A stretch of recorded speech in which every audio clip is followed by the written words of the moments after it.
Jack Nicklaus does not speak often about the business side of golf, but when he does, the entire sport stops to listen.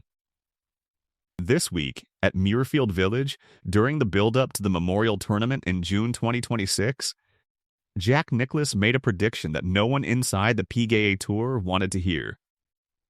He looked directly at reporters and said that a tournament carrying his own name and funding his own charitable foundation does not stand a chance of surviving the PGA Tour's new direction. He did not soften it. He did not hedge it. He said it flatly, and then he moved on, as if the weight of that sentence had not just landed on the entire golf world. The tournament in question is the Cognizant Classic, an event connected to the Nicklaus Children's Healthcare Foundation since 2004.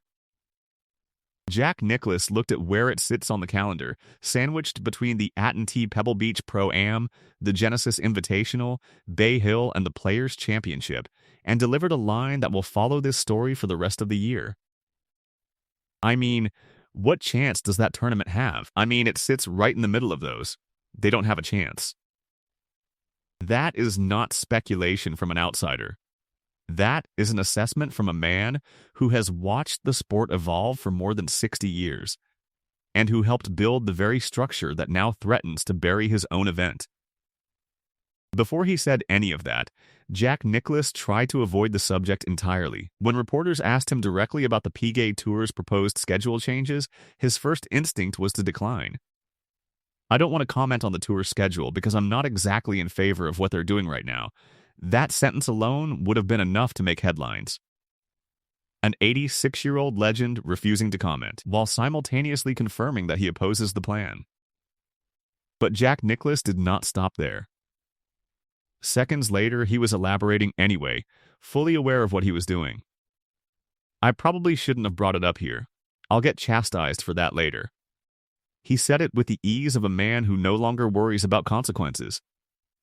Because at 86 years old, with 18 major championships behind him, there is very little left for anyone to threaten him with. His central complaint was not complicated. Too many of the PGA Tour's biggest events were being placed too close together, forcing players into an impossible math problem.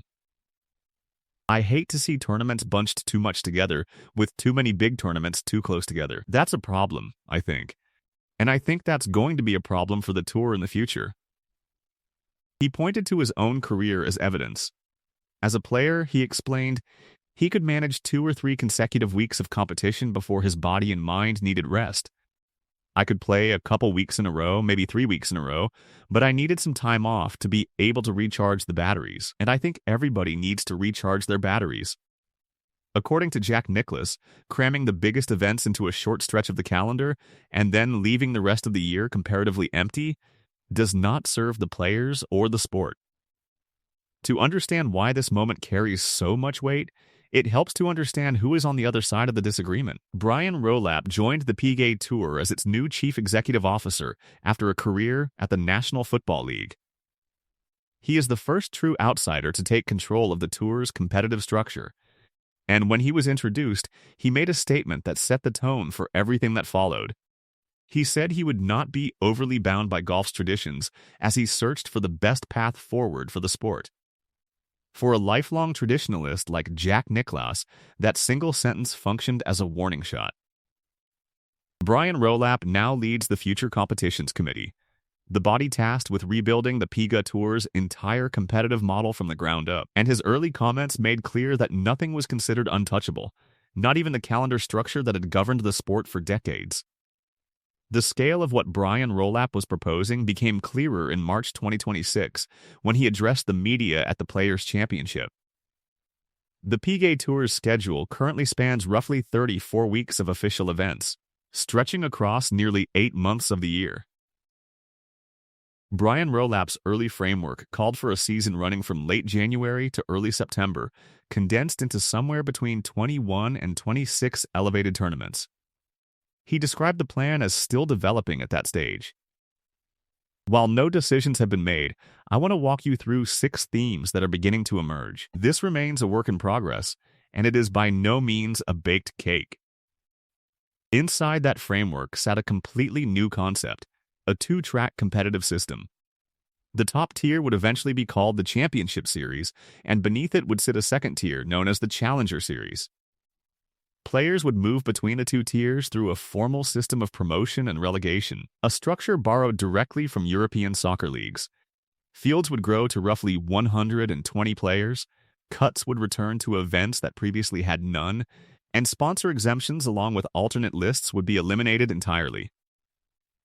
Brian Rolap explained the reasoning behind larger, more consistent fields. It helps fans know who they will see and showcases who they want to see, the most competitive players. Golf, in other words, was preparing to borrow its structure from sports leagues that had never before shaped its competitive calendar. Jack Nicklaus did not simply criticize this plan from a distance. He made it clear that he intended to confront it directly. I really haven't had a conversation. I want to sit down with Brian and Jay and have that conversation. He did not leave the timeline vague. He specified that the meeting would take place on Wednesday during Memorial Tournament Week, at the very course he has hosted for 50 years. Consider the position Jack Nicklaus occupies within the PGA Tour's actual governance structure. He holds no vote. He sits on no policy board. He has no official authority over the decisions being made about the tour's future. And yet, when Jack Nicklaus said he wanted a meeting, the meeting happened. Brian Rolap and outgoing Commissioner Jay Monahan both traveled to Muirfield Village that Wednesday, and one media outlet previewing the encounter predicted plainly that Brian Rolap and Jack Nicklaus disagreed on the PGA Tour's future. What happened inside that meeting remains unknown. There were no cameras and no recordings permitted. But what happened immediately afterward told its own story. When reporters approached Jack Nicklaus following the closed-door conversation, he declined to comment further on the proposed schedule. This stood in sharp contrast to the man who, just one day earlier, had spoken with striking candor about his opposition. Golf analyst Dan Rappaport offered a read on what that silence might mean and on the broader dynamic between the two men. It's got to be hard for Brian Rolap, a guy who comes from outside of golf, to hear Jack Nicklaus say this stuff. Dan Rappaport went further, describing the deeper challenge facing the new chief executive officer. He's going to have to explain that, like the PGA Tour as you knew it, is not what the PGA Tour of tomorrow is going to look like. Dan Rappaport also pointed to the generational gap sitting underneath the entire disagreement, noting that Jack Nicklaus, at 86 years old, is simply not invested in a 15 or 20-year window the same way Brian Rolap is. The reason Jack Nicklaus commands this level of attention traces back further than his playing career. In the 1960s, alongside Arnold Palmer and other prominent players of that era, Jack Nicklaus fought to give professional golfers greater control over their own careers. And that effort directly shaped the structure that became the modern PGA Tour. When Jack Nicklaus speaks about the tour's direction now, he is not offering the opinion of a retired champion. He is speaking as one of the people who built the organization currently being reshaped without him. His stated philosophy throughout his Memorial Tournament press conference centered on protecting tradition, protecting the charitable role golf has played compared to other sports, and preserving what he described as a civil game, one built on respect rather than confrontation. He pointed to his rivalry with Arnold Palmer as the model for how competitors should treat each other, recalling their habit of finishing a round, shaking hands, and going to dinner together that same evening regardless of who had won. Jack Nicklaus was not alone in expressing concern about the compressed schedule.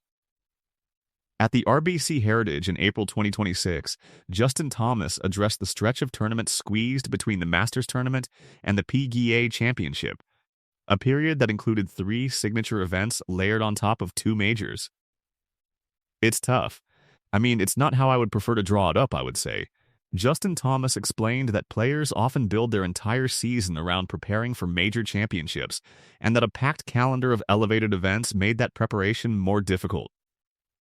Matt Fitzpatrick raised a related concern at the Valspar Championship, describing how the compressed calendar had directly weakened the field at the Cognizant Classic, the same tournament Jack Nicklaus had singled out.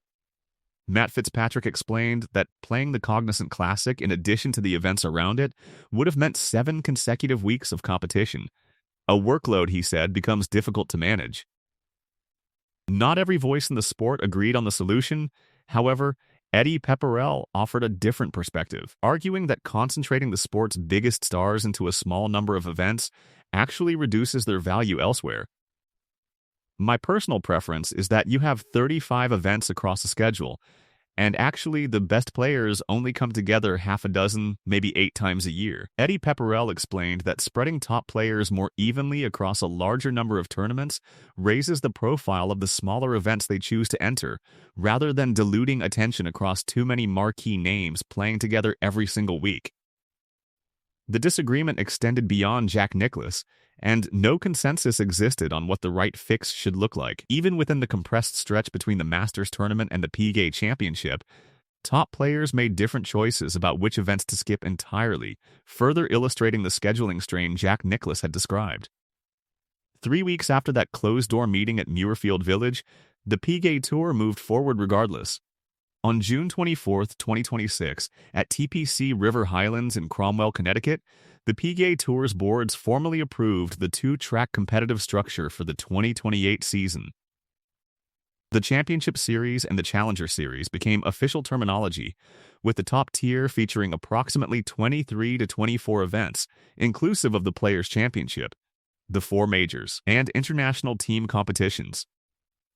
The Challenger Series would offer at least 20 events with purses starting at $4 million, serving as the primary pathway into the top tier. Promotion and relegation were confirmed as permanent features of the new system, and match play returned to a reimagined Tour Championship, with the PGA Tour exploring rotation among prestigious courses that had never before hosted its events, including Pine Valley, Cypress Point, and Seminole Golf Club. Brian Rolap addressed the framing directly during the announcement. "I think we look at this more as not dishonoring tradition. I think we are leaning more into the tradition, but for the benefit of everybody involved." Brian Rolap is also set to formally assume the role of PGA Tour Commissioner on January 1, replacing Jay Monahan, who is retiring at the end of the year. The changes produced clear winners and losers across the sport. Brian Rolap emerged as the most obvious beneficiary, having pushed a sweeping structural overhaul through the organization in under a full year on the job, a track record that directly led to his promotion to commissioner. The DP World Tour also benefited, securing a formalized partnership for a new international event series planned for the fall schedule, built around elevating National Open Championships in cooperation with the PGA Tour. Feel-good storylines inside the sport stood to lose the most. Under the new promotion structure, players like Christopher Rayton and Nikolai Hagard, who worked their way into signature events through strong performances in regular tournaments during the 2026 season, would have far fewer opportunities to make that same climb once rigid promotion and relegation replaced the current, more flexible pathway. Long-standing regional tournaments faced a mixed outcome, with some absorbed into the lucrative Championship Series and others pushed down into the smaller purses of the Challenger Series. The Cognizant Classic, the exact tournament Jack Nicklaus used as his primary example at Muirfield Village, still faces an uncertain path forward, with a similarly difficult scheduling position expected again in 2027 before the full 2-track system takes effect in 2028. This time positioned ahead of 3 consecutive signature events rather than 2. The new fall calendar also took shape as part of the announcement. Golfers who fail to retain their Championship Series eligibility will compete in a newly created Last Chance Series, featuring 4 to 6 events across the United States each autumn. A separate international series, co-sanctioned with the DP World Tour, will send top PGA Tour members to compete in prominent National Open Championships overseas, an arrangement Brian Rolap described as a responsibility to golf fans outside the United States. On the postseason itself, Brian Rolap confirmed that the PGA Tour intends to rotate its revamped match play-based finale through courses the organization has rarely or never visited before. "I think the goal is to go to prestigious courses that were not there a lot, that fans will recognize as prestigious." PGA Tour Policy Board Chairman Joe Gorder told players gathered at TPC River Highlands that a foundation now exists, but that 18 months of detailed planning remain before the 2028 season begins. Longtime PGA Tour member Lucas Glover echoed that sentiment directly. "We've got a framework. And now, we've got to make it really perfect for 2028.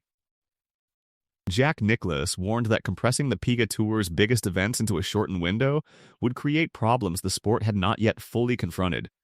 I don't think it's a problem yet, but I think it will be if we don't address it. 3 weeks later, the PGA Tour addressed it in exactly the direction Brian Rolap had been building towards since his introduction.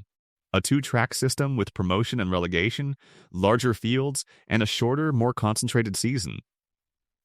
Whether that outcome proves Jack Nicklaus right, or proves that golf needed the kind of structural overhaul only an outsider could deliver, remains one of the most consequential open questions in professional golf heading into 2028.